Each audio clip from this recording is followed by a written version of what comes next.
Welcome back. Here we are for Therapy Sessions podcast, episode 18. And what a thriller. My voice is completely shot because I was at that amazing, epic victory last night at Soldier Field. My voice sounds like grating on a chalkboard. And that word grating is going to become very, very important on this episode. Chris, you're going to have Yeah, to because we're carry us grading the units.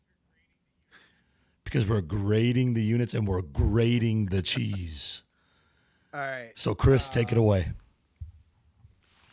Man, Nick went to the game and we'll grade all the units. We'll get into them. We'll stay in the show format as my dad's been asking me to do. Um, but we need to add a unit to this, and that is the fourth phase. Fourth Nick phase. sacrificed his golden voice for all of you. The Yeah, crowd it's brought gone. it, man, and specifically we're getting penalties. And God bless you, Yep. Nick, and all Bear fans there. Anybody was there, because you guys came through. But this is a day to Amen. celebrate, a day to reflect, a day to enjoy the season, the team, the camaraderie, the community, the family, right? And to think about, people will be say, my wife will sometimes say, it's like, you don't say we, you're not on the team, whatever, right? And it's actually not true. Is the team is ours. A lot of these Yep. players pass through, and even the coaches and the front office, these guys pass through. They're transient. They come in and out, and it's the true kind of guys that become part of the lore and the community and the legend that stay. And ultimately, they come and go, but we're the ones here. And that's why you end up remembering some of these, and you're able to compare things, and you have different points of view than even the players do, because 3 years ago they were playing for like Georgia, right? And you remember Bears games from 2013 or 2005 or 1997. And that's the single greatest Bear game of my life. um, and what's Yep. so fun about this season, it's like the third time I've said that. Um, Exactly. Man, I could have gone to that game and I didn't. Right? Yep. And I You had a I will chance. regret that for the rest of my life. But in the end, I had like an incredible experience. And we were able to go live last night while Nick was driving back. So Charlie Fry, I'll give you a shout out. Thanks for stepping in. Um, Great job. Great job, Charlie. Good job standing in my stead. And yes. Charlie, you are now the alternate podcaster. So when Chris or myself goes down, we Yeah. have you on standby, my friend. Well done. Charlie Bajent. That's right. Nick, what Cheers. are you doing to soothe your vocal cords there? I'm having a nice Penrose snow boots. What better way to celebrate and to continue the celebration than to just keep it rolling with some ice cold Penrose beer? You guys have heard us all throughout the season sing the praises of this amazing brewery, Penrose Brewing in Geneva. Check it out, penrosebrewing.com. Get it at your local Jewel, your Binnies, wherever you can find your beer. This is the Snow Boots. Chris, what do you have? There's nothing that quite goes with watching football than a beer. And if you're gonna drink a beer, make it be a good one, right? You can go get a Modelo or a Bud Light anywhere, but I would tell you, if you only get so many football games and beers in your life, and if you're lucky, it's a lot of them. But make it good. If you're gonna make it good, Penrose. Um, Nick, we were arguing last week about this game and like why it was such a weird, meaningful game. And it was that the idea, as I was trying to explain to my wife, who had a glazed look over her eyes, this has been such an incredible season. And at risk on Saturday was the sanctity of this season. Had they lost the game, let alone been blown out on national TV, it would have stained this season, right? And really, to this point, no matter what else happens, this is one of the two or three seasons of my life. It's 2001, it's Yep. 2006, and it's like this. Yep. 2001 will always to me just be special because it was kind of my first one. Like they were always bad when I was a little kid, and it was like the first time I ever really got to experience them be good. I'll like never forget that. In 2006, it was weird because they were by most metrics the best team in the league, and that's never happened since. But there was also weirdness with it, with Rex. Um, their second defensive tackle was getting arrested all the time, right? There was some drama amongst around that season. This has been kind of more fun than that almost. And with 18, this just feels more real. Like 18 was fun, but it was even in the time felt a little bit like fool's gold. It's just waiting for Mitch, right? So the Yep. biggest difference between this and 2018 is the quarterback. So we'll kind of get into that to start the grades. Nick and I coached. It's important to understand what Caleb Williams has brought to this franchise in the city. Nick and I coached a youth football game today, and Nick's son delivered a frozen rope 2-point conversion, not unlike almost exactly like what Caleb threw to Colson Loveland in the fourth quarter. It was Yeah. almost the same Yep. play. And Yep. after he hit it, I turned around and he hit the Caleb Williams Iceman. And it almost made me cry. So To cold. have a to So have a cold. Chicago kid looking up to a quarterback has never happened like in my life, right?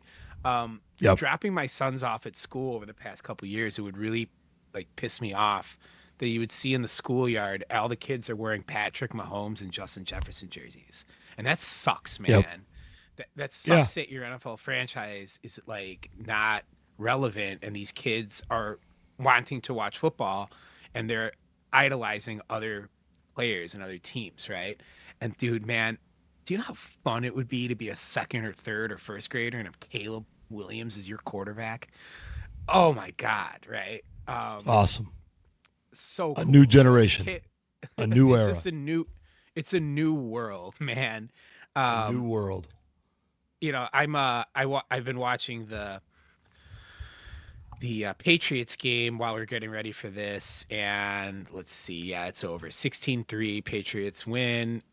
Um, Yep. and I'm watching that game, and those are two, high-end quarterbacks, and I'm willing to right now say that Caleb has surpassed Justin Herbert with his performances in the playoffs, 19 of 31, 159, 0-0, woefully Yeah. uninspired. Drake May goes 17 of 29 for 268, 1-1, does play really well. Um, and ultimately, he actually may win the MVP, and it's like he actually might at this point be a better quarterback right now than Caleb, but what Chicago needed in this town is that star power and that Exactly.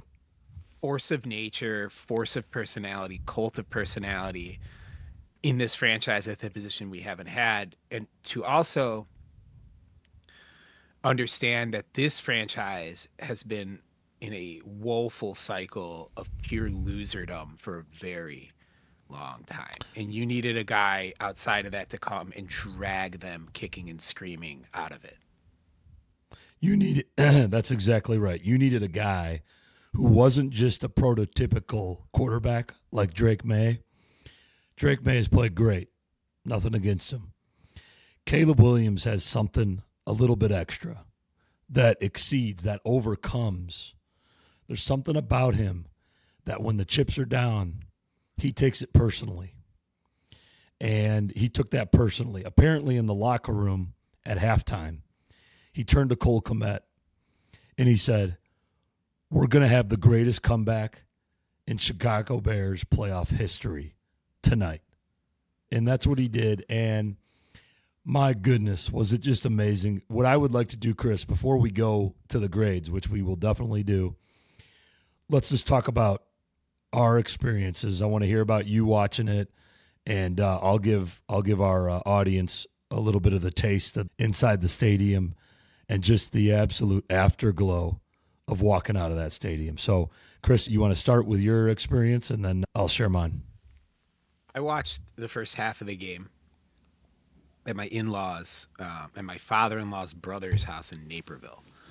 Um, and he lives in a very nice like Naperville home that's like has a lot of like ornate detailed decorations, which is kind of funny because there's little kids running around screaming, like attempting to break everything in it. So I'm half watching the game and half making sure my kids aren't breaking any, right? Like, Yep. um, so I sat with a bunch of them watching the Panthers game. And I came away from that game being impressed by the Panthers and thinking the Rams are vulnerable, right? So Yep. we'll get into that later in the week. But as this game came on, I was getting more and more riled up through the day because I had the opportunity to go to the game with Nick, but I had family duties to go to this party. And when they found out about it, they were all really mad at my wife that she made me go to the party. I also found out that like another married in husband went to like the Purdue basketball game. He didn't even go to Purdue. When I found out about that, I freaked out too. But then pretty quickly, when it looked like the Bears were going to be publicly executed on live television, um, I was like, "Oh man, I made a great decision. Oh, this isn't so bad." And they go down 21-3, and it becomes so clear to me right away that they can't stop them, and that they're not hitting on these forwards. That this like may be a blowout, right? I became pretty detached pretty quickly, almost relieved and free. As I told my wife, she's like, "Why aren't you devastated?" And I was like, I'd rather them lose 60-3 than 29-20, 30, than 31-29 and have to go through like a stroke. So we drove from Naperville to St. Charles at halftime, and I listened to a UFO audiobook just just to clear my mind. And then you called me, Nick, while I was driving, and Nick at that point the voice is already starting to go. He's not defeated to the point where he tells me, if they do this, we're going to a bar. And I go, cool, dude. Don't, yeah. All right, man. Great, buddy. I get home. We get the kids to bed. Second half starts. And I'm like watching it on my phone as we're putting on Dateline because completely detached at this point. I don't want to see this team I love get humiliated and disemboweled on Amazon Prime. Um, and it's very similar to me a little bit in the second half. The game it's end up being somewhat similar to isn't even the second Packer game, right? It's the Redskins game where um, they start making stops. They get a couple plays. The Bears turned it around so fast that it was a one-score game with like 7 minutes left. We'll Yeah. get into the Yep. machinations of the game, but it happened fast. And it comes from adjustments made. It comes from some like actual cowardness with on the Green Bay sideline of them just running out of gun and slamming into the Bears defensive line over and over. Um, but once it gets to one score, I'm back. I'm locked in. I'm in the den, the war room, ready to go. And Caleb hits the jump man. Show him the hat.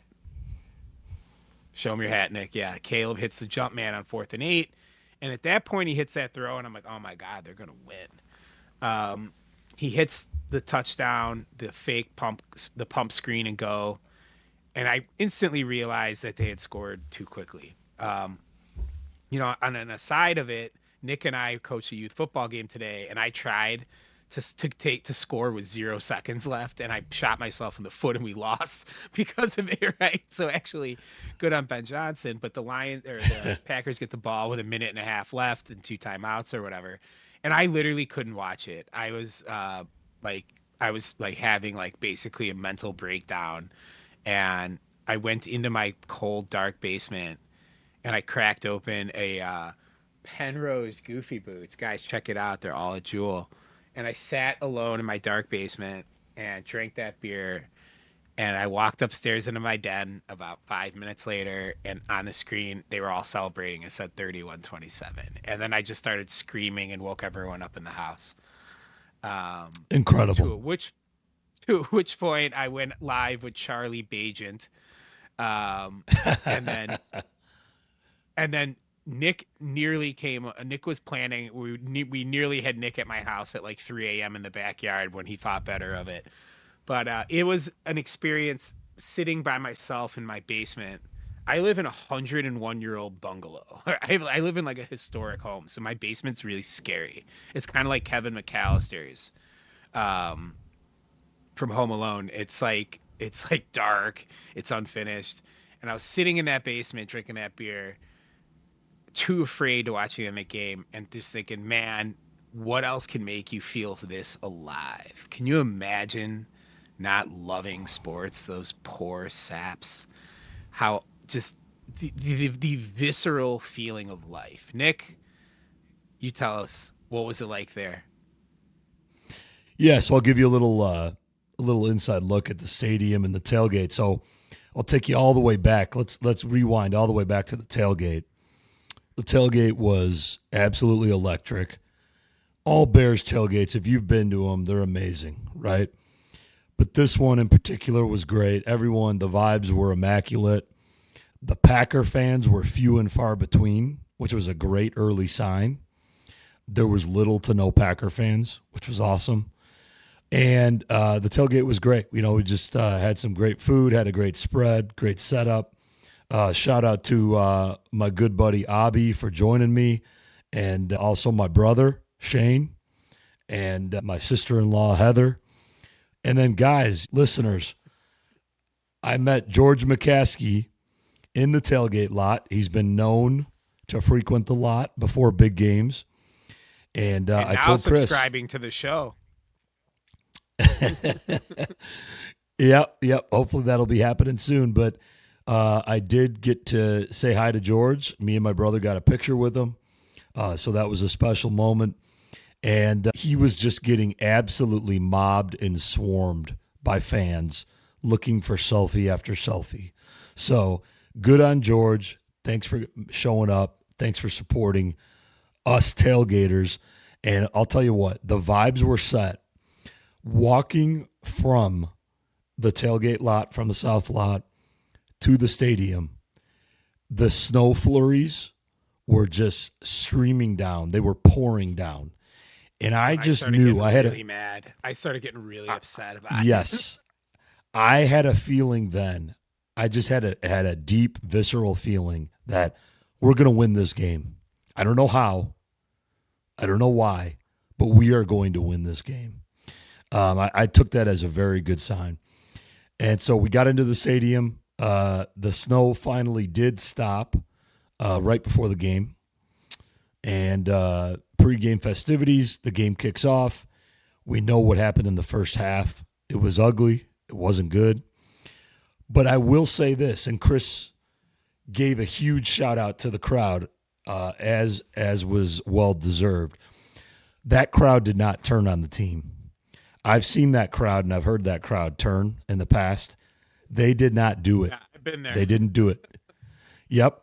They did not do it yesterday. They stuck with them. There was no booing the defense or booing the offense. They hung tough. And, man, when that second half kicked off, you could just feel things were different. The crowd made a huge difference. The Packers went 3 and out 4 times in a row. And then just wrapping it up, taking us all the way down to the final 2 minutes. One of the greatest football moments of my life is that play when Caleb hits DJ on that open route. Beautiful play design. I'll let you break down that play design when we get to it, Chris. But for that game-winning touchdown, the stadium was up for grabs. It was absolutely up for grabs. And Al Michaels said something about how the stadium was shaking for the first time in his 31 years at Soldier Field. And Courtney Cronin and Kevin Fishbane are talking about how the press box is shaking, and they've never felt that before. And you've heard this statement about how when you go to a Bears game, you're there with 60,000 of your best friends. I felt that when they scored that touchdown. Everyone's high-fiving. Everyone is hugging and literally emotional that this is happening. And so I don't need to tell you much more than that. It was amazing. Leaving the stadium was amazing because we were floating. We weren't walking. We were floating out of that stadium. And FTP, FTP. Always. If you know, you know. Always. That's what I You got know, for you. what it represents is almost like if you just think of a clean narrative, and I love like quantitative data analysis is always great, and there's more of it in football, but ultimately it's a narrative thing, right? It's what we love is it matches up so clean with the original Star Wars trilogy, right? So, Yeah. um, right, is they blow up the Death Star, right? And then you have these tough losses, and then they rebuild the Death Star, then they blow it up again, but this time with a bunch of Ewoks. Right? What's so cool about this season and beating this team to understand, um, what that team up north represents really since the mid 90s, since Brett Favre, is it represents a ceiling on anything the Bears could ever accomplish, right? Is this team has beat us to death for decades. And there were small periods where the Bears would have success, always to be undone and overturned. And any time the Bears had any success would ultimately then be snuffed out by the Packers, or would be because of the result of like quarterback injuries for the Packers, right? So in 18, the Bears really only win that division because they hurt Rodgers, right? In 13, they almost win the division because they hurt Rodgers, right? In 05 and 06, those two seasons happened amongst Brett Favre like shoulder and concussions. Um, they were never really beating this team straight up, and in really the ultimate failure of Matt Nagy and Mitch Trubisky is exposed by the Packers in 2019. The game one of 2019 essentially derailed Mitch Trubisky's starting career, never to be recovered, as um, the Packers defensive coordinator, it might have even been Don Capers still then. They basically figured out how all the RPOs and Mitch throws worked and gave the rest of the league the key to essentially run him out as a starter. What they figured out was that the Bears and Mitch, every time there was a light box, would just check to a run. And every time there was a heavy box, would check to a pass. So they would just show a light box and then come out of it. And they had no answer for it ever. Um, they also figured out he couldn't throw left, which is ironic because of what this guy on our team is doing now. So he could only throw right, and he could only like they would check out of everything. It was bad. It was they were exposed, never to recover. And it's the Packers that did it. That game one of 2019 is one of the more brutal Bears experiences of my life because I thought they were going to win the Super Bowl that year, right? And then to actually then go into a 3 or 4 year spiral is terrible. This team is the boogeyman. They are Darth Vader, right? And that's gone, man. The mystique is gone. We beat them. We can beat Yep. them. It's over, and our kids will be in. And they're no different now than any other team. And the dread that I used to get from playing this team, I mean, I had it all week. I predicted the Bears to lose 29-20, and I was pretty close to that for a while. Chris, you remember what I predicted? No, I don't remember. Well, I know you predicted the win. Did you get the score? I was close. I said 31-24, and it was 31-27. That game also writes. So the two worst Bears games I've been in my life, or the most painful Bear games, are the 2011 NFC title game, and then the 2013 Game 16 to win the division. This game rectifies both of those, right? It is Yep. 100%. demons exercised, um, and it's that team, and to play that team on that stage at that stakes, and to play and win in the manner you did is an awesome experience, and it makes me feel alive, and it makes me glad that I picked this to be my neurodivergence. Amen to that. Let's get into unit grades. Quarterback, Nick, you want to start? Give me about 30 seconds before you run out of voice. Yeah. I'm gonna just throw it out there quick. I'm giving him an A. There's no question about it. He led us to a win. He single-handedly willed us on that 4th and 8. The entire NFL is talking about that 4th and 8 play. You've got national commentators talking about it. he's literally doing the jump man as he's throwing it off balance. He's getting hit. And he just drops an absolute dime. Not only does he drop a dime, but he like leads Rome into this open pocket that wasn't there. Unless Nick, you can't, if you're listening to this show, you've seen the throw, but you can't describe it with words. Like, there's no way to actually, like, I don't. No, you can't. And you know what, Chris? Describe it's a matrix. Yeah, and you know what, Chris? I think that's a really good point by you, and it's a good point that I've heard, is that Caleb's play at this point, it transcends stats. It transcends statistics. It's transcending your typical statistical analysis to where he's just playing to win now. And he's just balling out. Football, man. It's like it's becoming pop culture. Lil Wayne turned on the Packers over it. Did he really? What did he do? Yeah. He used a lot of derogatory language and said, essentially, I can't believe we lost to a young man who paints his fingernails. I got to rethink this thing. And Caleb retweeted it. Caleb Williams, man. So what we're talking about is the Bears are down by 2 scores. 5 minutes to go. It's 4th and 8. If they do not get this, the season is over. It's actually 4th and 3, and then they get a false start on the center. We'll get to that, but he had a very uneven game, Dahlman. It's now 4th and 8.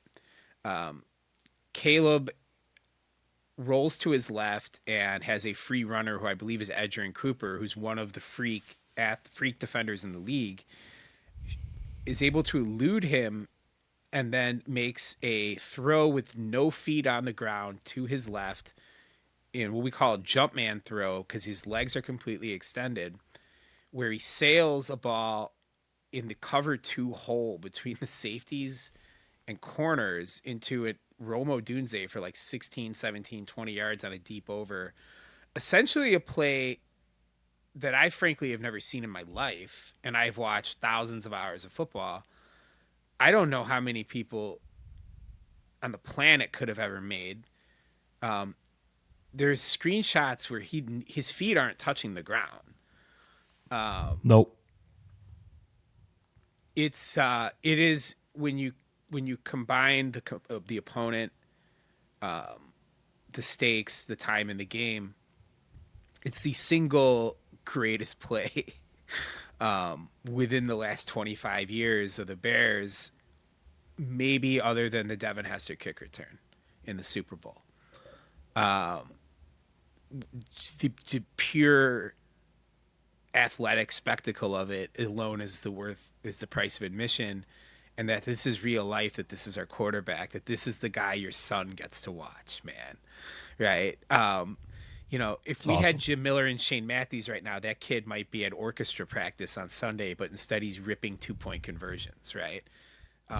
This guy being here is going to save football for this generation of kids. Like, there's a bunch of 12 and 13-year-olds running around Chicago with, like, curly-headed broccoli haircuts that don't watch football because of what the Bears did to them, right? But, man, we are blessed to have him. Caleb Williams, you get an A.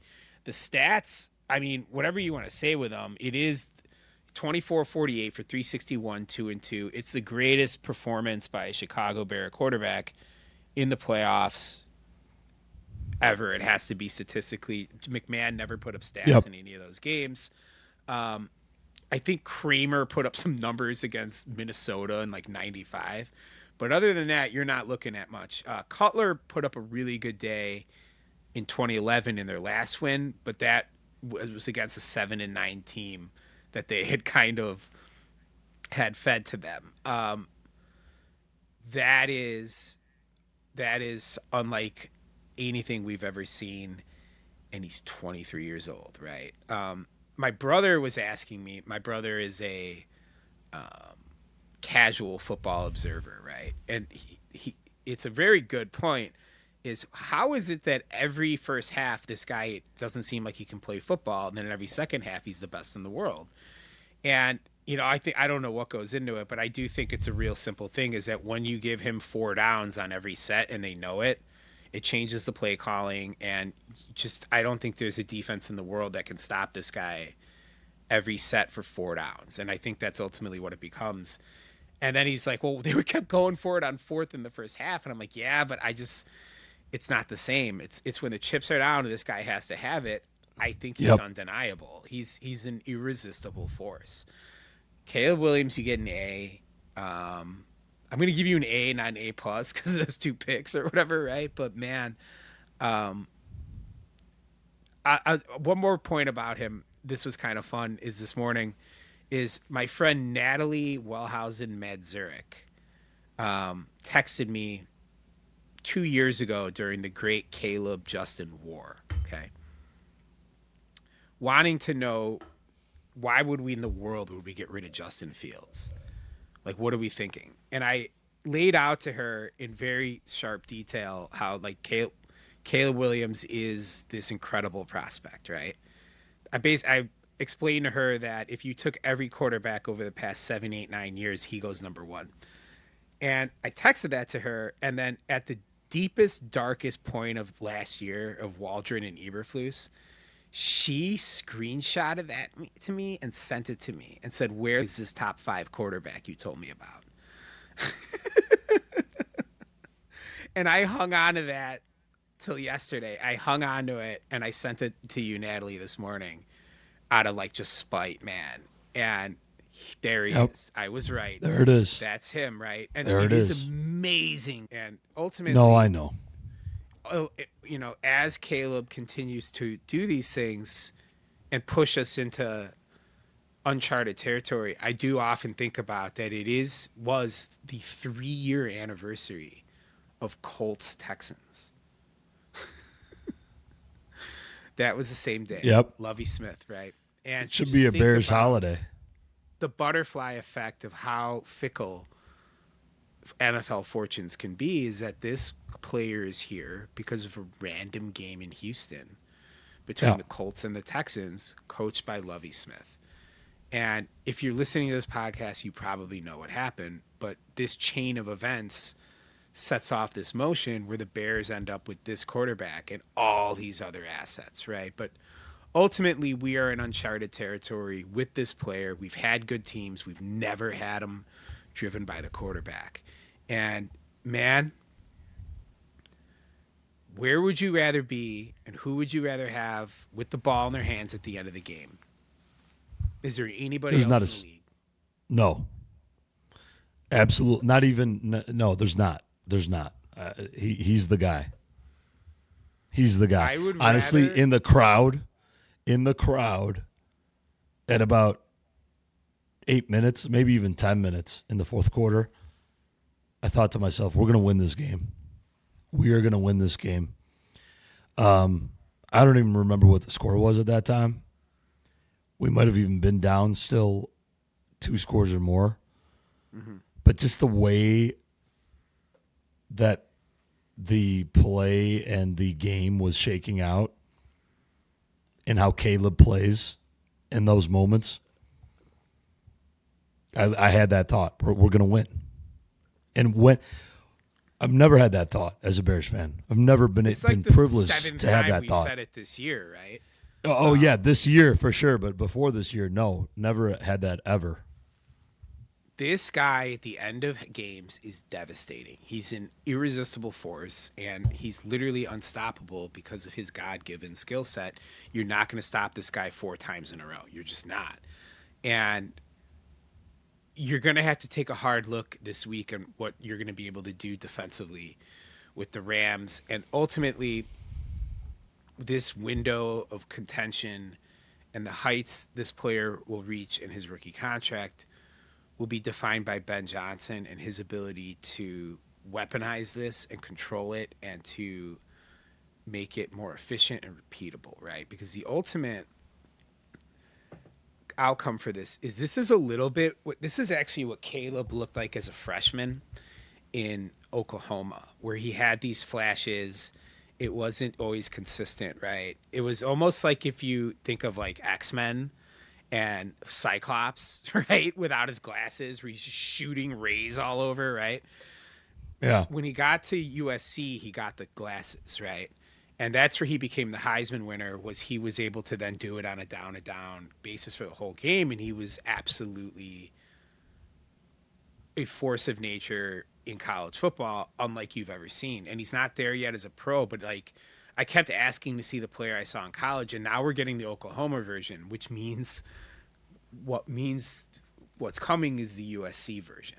And what the USC version is he's doing this on first and second down in the second quarter, right? And I don't think ultimately in NFL any player can dominate. So if you just have to remember this guy at USC was so dominant, I don't think in the NFL anybody can be that dominant. But to be able to control it and turn it on situationally will lead this team to incredible success, the likes we've never seen. Caleb Williams, you get an A. Nick, what do you think of the running backs? Running backs were, I would say, mediocre at best, but you got to give DeAndre Swift when it mattered. He scored a huge touchdown right there to get them within striking distance. So, they were fine. Swift had 4.2 per carry. Monangai a little bit less, 3.4. I'm going to give him a B. What do you got? It's happened now a couple times in the last few weeks where their impact of the game is lessened by the game script. When you're down 21-3, you just can't run. You can't do it, right?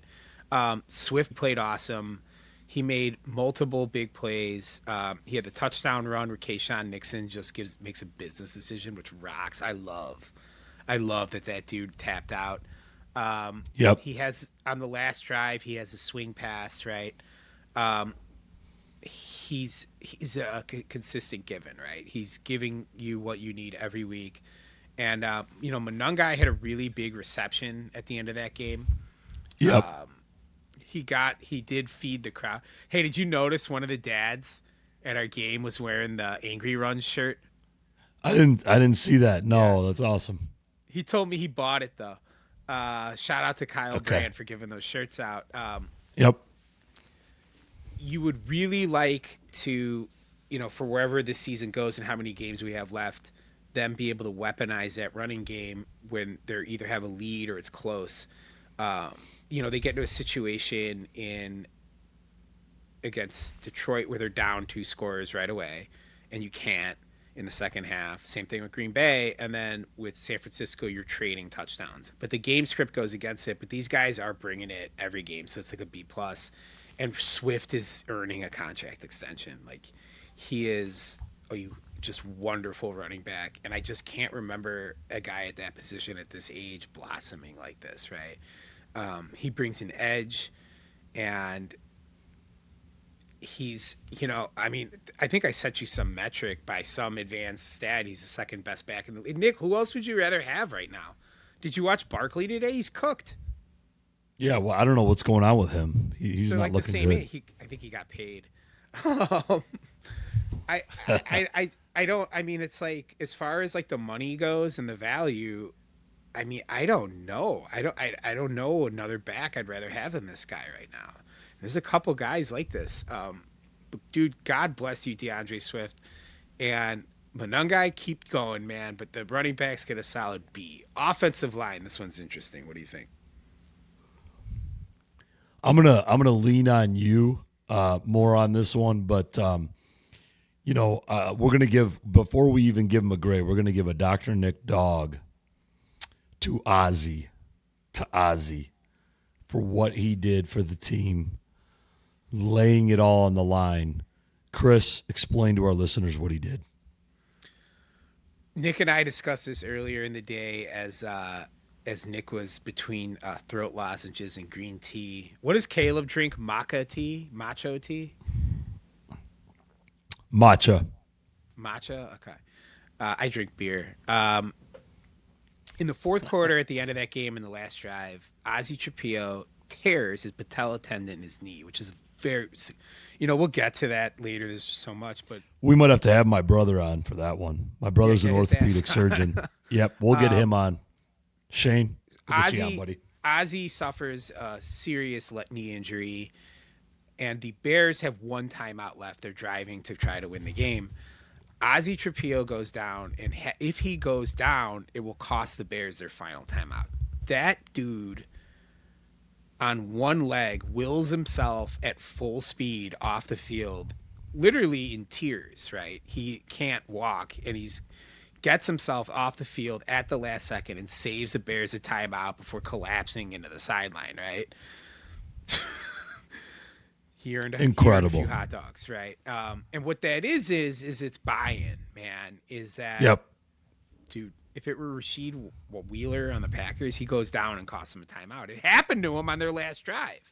Right. And it's the awareness and the toughness and that dude isn't going to walk again in any normal sense for 3 or 4 months. And he may have added a couple weeks to himself doing that by running off the field to save the Bears a tight end or a timeout. And he does it with a ruptured patella. Ozzy Trapillo, dude, thank you, Ozzy. As Thank far you, as the Ozzy. rest of the offensive line goes, is Dahlman, is they didn't have a great game. And we talked about it, is if the Bears were to win that game or to win comfortably, that was the biggest advantage they had, was the Bears offensive line against the Packers defensive line. They simply didn't have a great game. The Packers had a little bit of an interesting strategy where they were like holding the Bears offensive linemen to prevent them from getting to the second level, and their athletic linebackers, and it was working quite a bit. That's a weird gray thing where sometimes it gets called, sometimes it doesn't. But it's kind of a thing that if you like do it every play, they won't call it. Dahlman has a weird game. He has a couple bad snaps. He had when that Caleb hit the jump man shot, that goes from 4th and 3 to 4th and 8 because he has this bizarre false start where he like snaps the ball himself early but then doesn't. It was very weird on TV copy. Yeah. It was weird in person, too. It's hard to figure out what happened. We lose Ozzy. Beneday comes in. They don't miss a beat.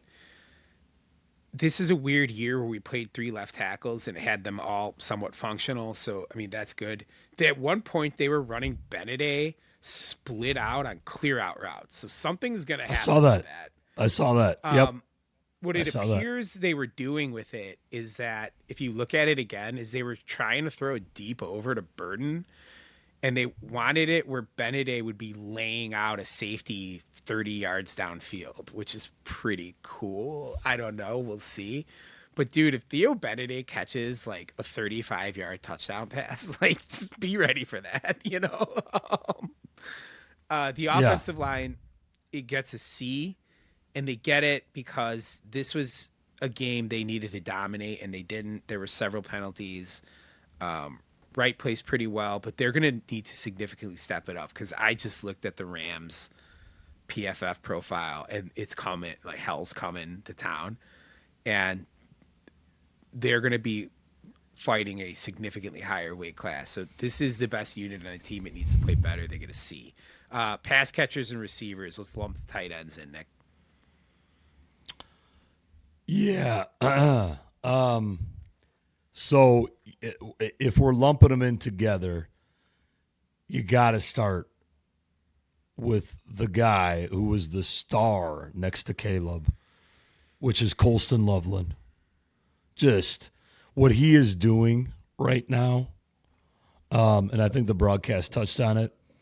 He is literally in uncharted waters.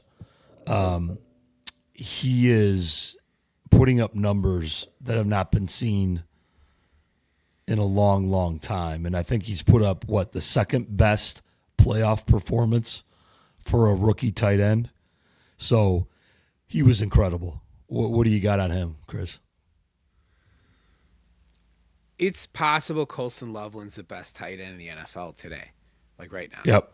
And there's a couple really crazy things about that, is that that's a position that's really, really known to take a while. It's a position, maybe the most, other than quarterback, in the entire NFL that takes the longest to produce guys. And it's because of the difficulty and that you have to block, and there's a lot to it. It's also a really rare position to find. They are A good tight end is equivalent to having a queen on the chessboard, and that they can kind of do anything on the field. And in theory, you would always love them, right? But they're just almost the athlete type is really difficult to find. You're looking for a 6'5", 250-pound athlete that can move and catch, right? There's just only so many people on the planet available to you. There's a really good line about tight ends, and I think it's from Mike Leach, and he basically says that, like, yeah, if you could, you would all have 4 or 5 tight ends on every single play. They're just impossible to find. Colston Loveland is almost a miracle at this point, for the production and the skill level and the age. He's 21 years old. He's only been able to buy beer for a couple of months. Nick, are you still hearing me? I have a error message on my screen here. You got me? I got you. Yeah. Colston Loveland. Colston Loveland is at this point the best offensive player on the team, and is actually, by like most raw scores, the best player on the Bears. And he is in his now. He missed a couple games, and he's in his 13th or 14th game. They're running the offense through him. The player profile that he really appears to be is Jimmy Graham. He's the same size, height, and weight, very similar play style. Moves way more fluidly, I would argue. You're thinking of Bears Jimmy Graham. Maybe you got to remember Saints. Drew Brees, that's Jimmy true. Graham, that's true. Right. There were seasons where Jimmy Graham was averaging like 110 catches and 1,200 yards, and he actually like revolutionized the pay scale between tight ends in the middle of the decade. Jimmy Graham was would have been a power forward in the NBA. It's the other guy that he plays somewhat like is Shannon Sharp. That's the player we're looking at here. If you want to talk about it, he has the same height, weight, and speed as Urlacher. Yeah, it's crazy. It's a rarity, but then the last thing about it is Jimmy Graham was for several years the best tight end in the league, and maybe a top 2 or 3 receiving threat in the entire NFL in this offense. By the way, this is the role that Colston Loveland is playing. It's the same offense. Okay, Jimmy Graham did not block a lick. Okay, he did not block at all. They never put him in line, to the point where when he was doing the franchise tag, he went to arbitration with the NFL to actually be classified as a receiver. Colston Loveland blocks his off.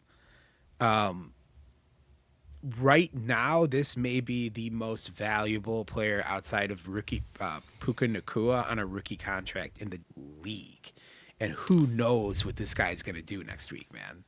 And you might have 2 of those most valuable contracts with him and Luther. We'll get all right. So Colston Loveland, you get an A+. Let's get to Luther. Bears opened the game up very specifically hoping to get the ball into Luther Burden's hands. There's a couple plays where they're running like end arounds to him. The Packers are all over it, and then there's a costly interception in the first half. On somewhat of like a fake pump and go screen, almost the same play that DJ scores on, where Luther is lined up in the wrong place and runs the wrong route, causing a horrendous interception. So that's kind of the thing with Luther, is as talented as he is he's still got to get it together on a down-to-down basis. So he played actually not the game that we would have hoped for, especially coming out of San Francisco. And I do wonder if Odunze's presence leads to some of that. I think Luther rose to the occasion when he was had to be, the 1 or the 2 guy. DJ goes 6 of 64 for a touchdown. He has an uneven game. He has a big drop on that last series, which has been happening too often, but he does score a touchdown that looks, ultimately narratively identical almost to the one he hit on the week of Christmas. He is your most expensive player on the team, and he is every week coming in as the lowest graded, there's a very good chance that he's a Tennessee Titan next year. But with these touchdowns against the Packers, that being said, he shouldn't ever pay for a meal or a drink in this city again. Agreed. No, he's earned his food and drink for life in Chicago. Odunze goes, I think, 2 for 44, and I think both of those come within the comeback. I don't know totally what his deal is or what his like health situation is. He was a non-factor until you got to the end, and he does have a knack. He's made a couple of these big plays at the end of games, and finally they ended up winning one of them. And I am curious to see what they want to do with him through this run as they get him healthy, because there was a time earlier in the season where the offense was running through him, and now it's Loveland. So how do you want to use him? How is he best used? I will say specifically about Rome and Montez Sweat, you guys have to lose the sleeves. You can't wear those big sleeves, and you can't have the big neck things. Put on the baby oil, the Vaseline, stand by the heater. Your Chicago Bears, lose the sleeves. You got to they're too big. They're too much. Is that for you? Is that a Chicago Bears toughness thing, or is that an actual performance thing? Well, one is any bear in sleeves should be cut. But two is no skill player should ever be wearing sleeves, because you're 100% more likely to fumble. I mean, you've worn Under Armour before, right? Think about the yeah. So that's for any skill player should never be wearing it. There's a reason you don't see running backs wearing it. Montez Sweat is 290 pounds. Yeah, you lose the sleeves. I don't even think they make turtlenecks that big. Lose the sleeves and get some Vaseline on those arms and stand by the heater. You are a Chicago Bear, Montez. I know you're from Mississippi, but it's fine. I think we're through the offense, so let's get to the defense, Nick, which is going to be, frankly, just a bizarre game or conversation, but why don't you start with the defensive line? Yeah, so defense in general wasn't great. Austin Booker gets the only sack. He got him in the head again. Did he? Yeah. Did he get him again? Pretty bad. They didn't get flagged for it, but it was like pretty bad. And if I were a Packer fan, I would be like mad about it. That's awesome. Dude, Booker is showing up. I mean, he's played every snap. He's performing. I mean, he had 2 QB hits. He did well. Grady Jarrett apparently played well. Mm-hmm. By PFF grades, it comes like high 70s. Yeah. Yeah, he had a really good grade. He has a QB hit, and he had a couple good rushes. Yeah, so actually Montez had 3 QB hits. Montez had a big play. He got the game ball. Right, he got the game ball. So I don't know. I mean, it's a tale of two halves. I guess I'll give him a B-. Bill C+. went down. Do we know what his deal is, Billings? No, I didn't even know he went down. I didn't see that. It's a tale of two halves for the defensive line and for the game, and it's actually Montez Sweat. Montez Sweat brought his own guts in the second half, and maybe in reality that he probably was shot up. Montez Sweat is interesting because he plays every snap, not unlike Julius Peppers did for us, right? So he plays banged up all the time, and there's been talk out there that for the last month he's been playing with a nagging injury. I think that they might have gotten a needle or something at halftime because he was a significantly different player in the second half. Those 3 and outs are Montez Sweat, and at the end of the game, he does deliver a quarterback hit that does help seal it. He played really well, and he is playing to that. He ultimately has a pretty good season. The PFF score is only okay. He gets 10.5 sacks. He's making $30 million. as we talk about, there will be another defensive lineman that's brought into this team in the offseason, and hopefully it will take Montez Sweat from being your lead guy to your number 2 guy. He's not a great lead guy. He'll be a really good number 2 guy, and that makes Booker a really good number 3 guy. But they're all, you know how like a baseball team missing an ace will have all their starters, the starting pitchers like one slot too high, right? Or Yep. a baseball team missing their power hitter will have the whole order. Everybody will be kind of one slot too high or whatever. It's kind of what they're like on the defensive line. Dexter's not playing well enough. They just, it is what it is. They're going to need more. In the second half, DA started blitzing like a ton. He was like run blitzing.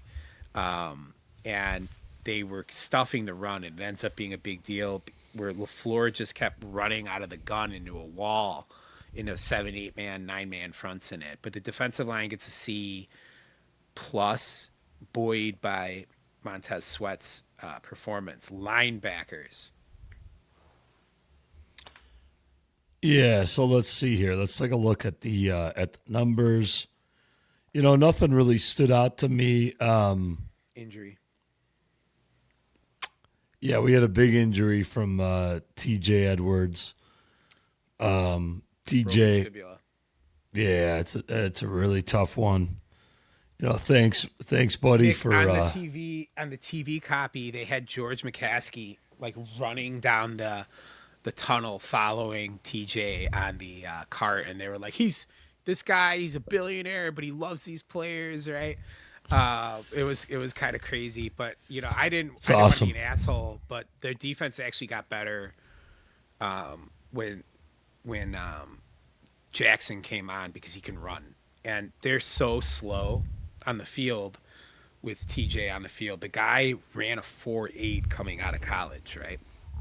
He might be running a 4.9 or 5 flat, and teams are targeting him. So what made him good earlier in the year? Like what does he do well? What does TJ do well that helps? If he can't run and he can't do that. He's a green dot guy. He's a leader. He's calling the defense. He's making adjustments. When you're playing teams that are can't, right, that are changing stuff, he's actively, after the 15 seconds snaps, he's a really good quarterback of the defense, right? He's really good at that. He's instinctual. But he had a significant soft tissue injury, and he couldn't run when he came back.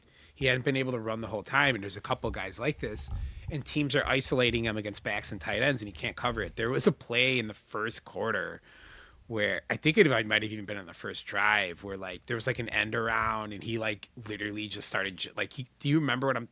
Oh, you didn't watch it on TV. They went back to it a couple of times, and he got like straight up beat to the corner like pretty badly. DeQuell Jackson can run and has played really well in his stand. You may not see TJ Edwards again on the field. He makes too much money and he's just too slow. But they actually improved as he went out. Also, Edmonds has been around long enough that he can call the defense. He played decent to all right. You know, at the end of the game, do you know what position he was playing? He wasn't playing linebacker. No. They had him play free safety on the last series, which is brilliant, I think, right? He's 6'5", have him guard the goal line. It was pretty cool. The unit, ultimately, I'd give him a B-. They stuffed the running game. They got targeted to hell in the passing game. They're going to have to, I think the unit will be better, actually, with Jackson. And they're getting a little bit thin now they've lost Edwards and Sewell. And I think Amon is out. They elevated Jalen Reeves-Maben. They're down to like 3 bodies, so they're going to have to really either maybe bring somebody up or stay healthy. Secondary. Secondary. Man, it was tough. It was tough sledding for the secondary. Nahshon, our boy, friend of the pod, he has had just a remarkable season. His coverage has been targeted in recent weeks. He got targeted again. It wasn't Nahshon. There was one guy they were targeting. Jalen. No, there was one guy with so you didn't watch the TV copy, but they were like, it was dramatic on TV. They had like a simulcast on him, and it was Gordon. They went after Gordon on every play. Okay. And it was bad. He wasn't on the field much though. Me and my brother were noticing he was not on the field. Every Kyler time he was Gordon on the field, they targeted him with great effect. He has to be this. You have to hope you get Gardner Johnson back next week. You can't play him over Gardner Johnson. He was targeted with extreme prejudice.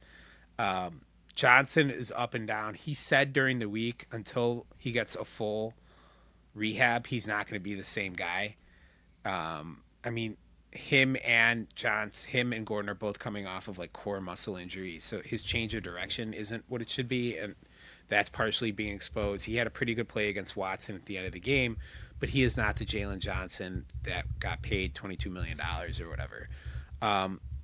They really had by the end of the game, Tyreek and Johnson were rotating. Nahshon is the only guy that was playing every snap. They're going to have to really look at stuff. Like, I would hope next week, to me, the plan would be that you have to demote Gordon, maybe even sit him. He was that ineffective. You have to hope you get CJ Gardner-Johnson back. And then I would be rotating Jalen and Tyreek series. Tyreek, yeah. I thought Tyreek played well. There was a play, I believe, on the second Christian Watson touchdown where he goes into the air and he has the ball stripped from him crossing the goal line.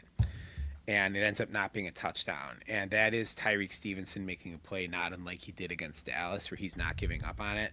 And that will get you out of the doghouse and quick. They have Puka Nacua and Devontae Adams coming to town. Go ahead. Tyreek and Ben Johnson had a huge hug at the end of the game.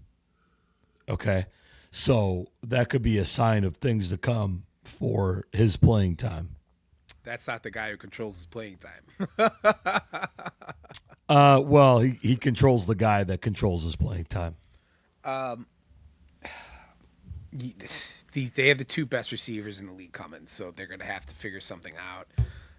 As far as the safeties go, Brisker has been a straight liability in coverage for a while now, but his edge downhill and in the running game was really used to great effect by Dennis Hale in the second quarter. It's where you start seeing the 3 and outs, and it's where you see the shutting down of the running game. The Packers, weirdly, were just handing the ball off laterally to Jacobs out of the gun like we do, Nick, over and over and over, and they just had Brisker screaming down and closing off lanes. So Brisker is really kind of part of the second half defensive turnaround where they're killing that running game and then forcing kind of conservative calls on 3rd and long. That's where that game ultimately does end up flipping, is DA figuring out a way to control the Packers running game. I don't know if you can do it against McVay. We'll see. Byard, unremarkable. I don't remember specifically really any Byard plays. There is one pretty disappointing thing that mars any grade you can give, and it's the Matthew Golden touchdown where they have like 5 guys get shed, including Jalen Johnson, who makes a little bit of a business decision. Like, that can't be happening in the fourth quarter of a game. It's a group that will most likely look radically different next year. As far as Nahshon goes right now, I'm inclined to take a comp pick for him. We don't ever get him, and we would get one for him. Do you know how it works? Yeah. If we let him sign elsewhere, Somebody get that comp will sign pick. him. Somebody will pay him, and then we get like a 4th round, 3rd round pick Right. for that. Right. I'm inclined to, as much as I love him, and he's been huge this season, I'm inclined to agree with you. I think there's going to be some regression to the mean there, and I agree. There's a truism in football that you always build from the front to the back, right? You always build a defensive line, and then the secondary will come. A defensive line can really help a bad secondary, and it's a lot harder for a good secondary to help a bad defensive line.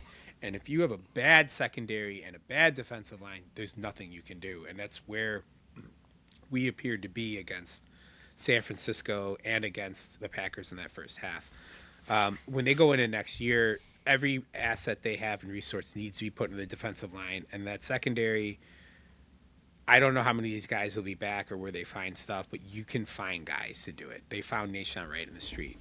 Go get war daddy pass rushers and defensive tackles and find guys to play secondary. It's one of the sins of the building of this team by Ryan Poles is the use of multiple top 50 picks in Stevenson, in Gordon, in Brisker. Johnson was a top 50 pick. All those guys are top 50 picks, and he paid 2 of them, right? That's so many resources into that unit, and it's actually maybe the worst in the league. So that needs to be rectified in the offseason. That money needs to be spread out elsewhere, and you can get by. You can find secondary guys. You can't find pass rushers. Secondary, they get a C. We'll go to coaching next. No, special teams.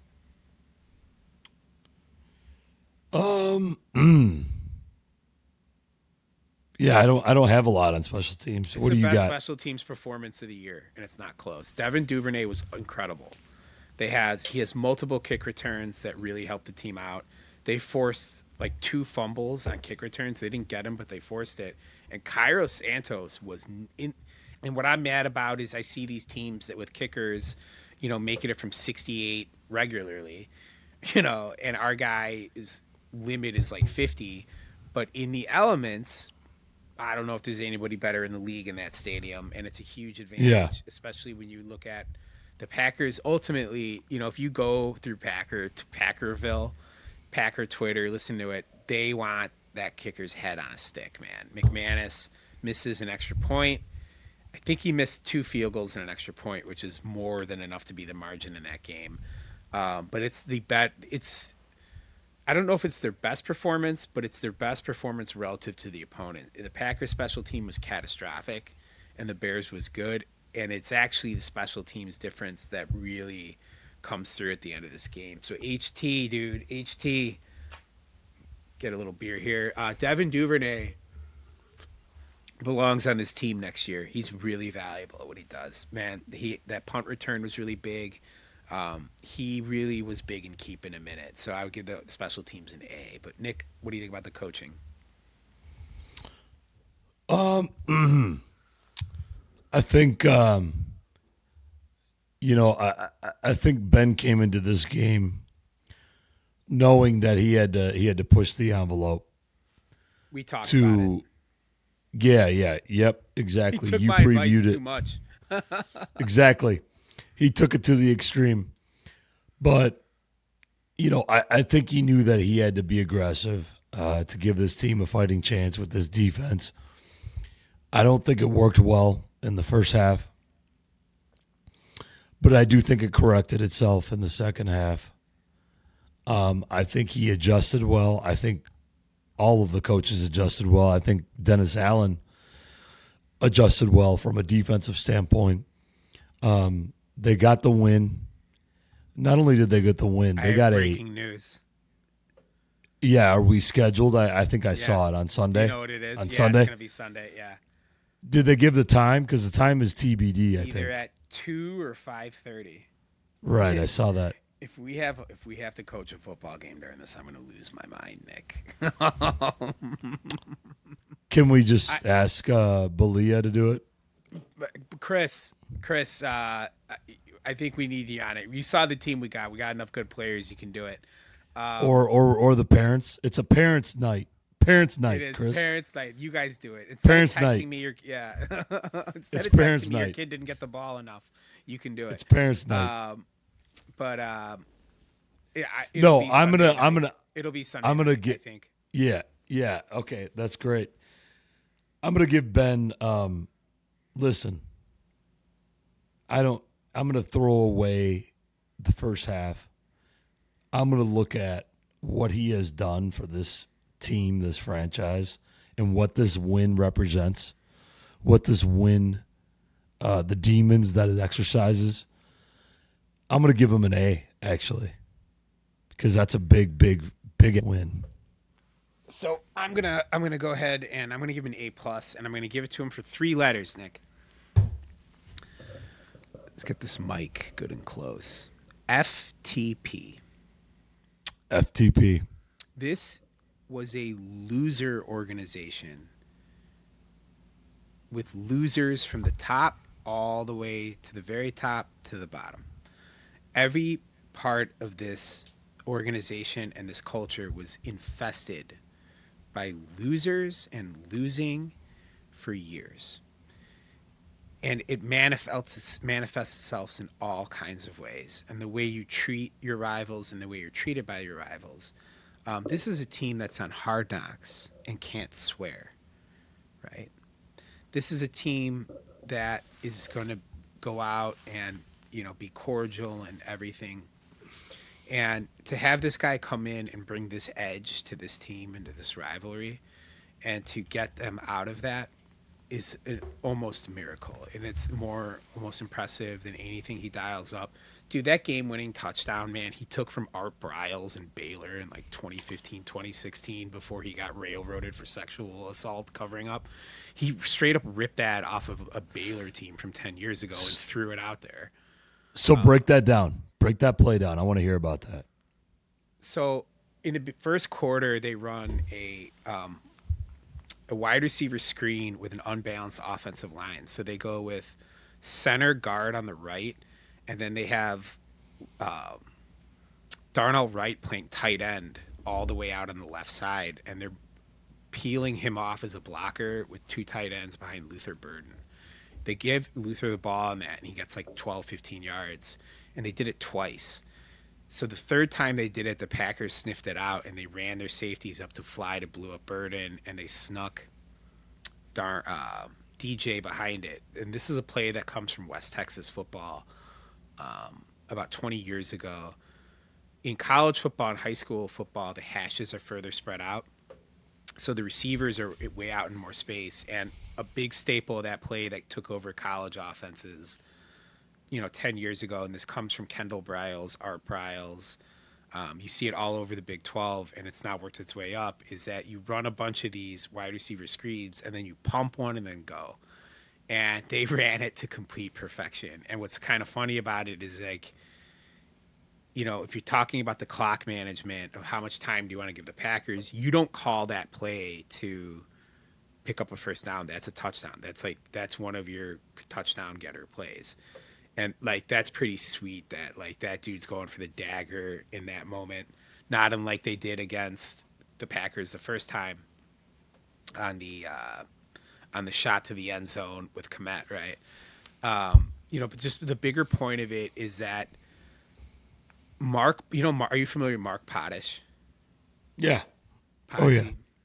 He shared a story today that was really funny. The fact that the Bears social media team is allowing these speeches to be released where he's so clearly saying F Green Bay, I effing hate them, is crazy considering what they were doing with like Hard Knocks, the team. Potash said that he was reprimanded by the team.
All right, I'm back. Can you hear me?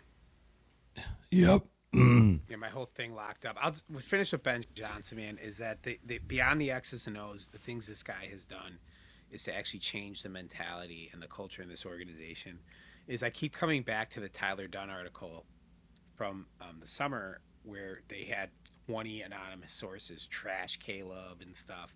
And what that is that is the incumbent comfortable forces and personnel in that building comfortable with losing and comfortable with their jobs being met with people who want to win. And if you've ever been in a bad organization that brings in new management to change, they're always going to be, and this is beyond football, this is any company, any group. When you see transitions like that, when you have a failing organization being replaced by new people, they're always going to be resistant to it. And that's what that is. And the job this guy has done in this culture and in this building is a miracle. What do you think about DA? I thought he did yeoman's work in the second half.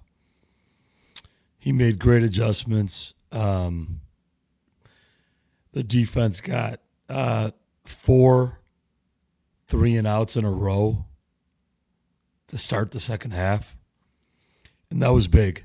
That changed the tide. So I think he did a really good job. It's a really good job in the second half. There's clear personnel issues. I was getting a little freaked out there in the first half where I was like, man, I don't want them to have to fire this guy. Like I think he's the perfect guy for the job, and I would love to see him here for a while. And I would also like to see him with personnel built for his specific scheme. He is using the leftovers of Matt Eberflutz's scheme, which, by the way, Nick, why don't you catch the readers up of what's going on in the current life of our former head coach? Yeah, he's in Cancun right now. He's been canned. He got canned by Jerry. He's going to be getting paid by both the Bears and the Cowboys next year. He's going to make like $6 million next year. So you know what? Like I don't like celebrating people getting fired or being jerks to coaches, but that guy deserves all of it because he's actually an awesome businessman and God bless him. He's making a ton of money, but he's a horrifically awful football coach. And if you also heard his comments at the end of the year where he was not taking any responsibility and blaming the players, it's incredible. And it is truly embarrassing how long we employed him. And if you actually realize and think about Nick, which is really, really upsetting, is he should have been fired after 23, and Ben Johnson should have been the coach here last year, and probably would have been. It's mind blowing, right? But Matt Eberflus, you can eat my and enjoy Cancun. Nick, what are your final thoughts here? We will do, I'm sure, on Wednesday or Thursday, we will do a full breakdown of the Los Angeles Rams. But Yeah. Nick, you were there. Take us home. Let's hear about it. How are you feeling? I will just say that Nick showed up to our youth football game about what, like 90 seconds before kickoff, right? Yep. And the only way I can describe it is he looked like Samwise and Frodo coming back from Mount Doom from Mordor. Like he had this, he was honestly he looked like a different man since the last time I'd seen him.